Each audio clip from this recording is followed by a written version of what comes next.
இந்திய சினிமாவை உலக அளவில் எடுத்துகிட்டு போன இயக்குனர்கள் அப்படின்னு பார்த்தீங்கன்னா சங்கர், மணிரத்னம், தெலுங்கில் ராஜமௌழி, ஹிந்தியில் ராஜ்குமார் ஹிரானி, இந்த மாதிரி சில பேர் தான்.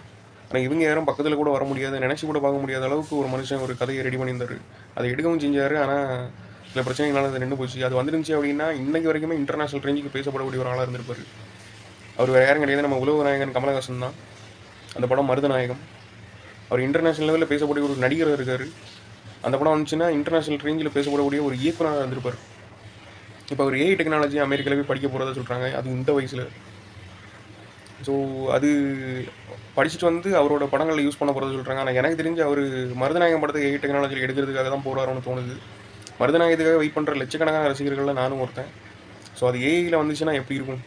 கொஞ்ச நாளாக தமிழ் சினிமா டொக்கு விழுந்து போய் கிடக்கு.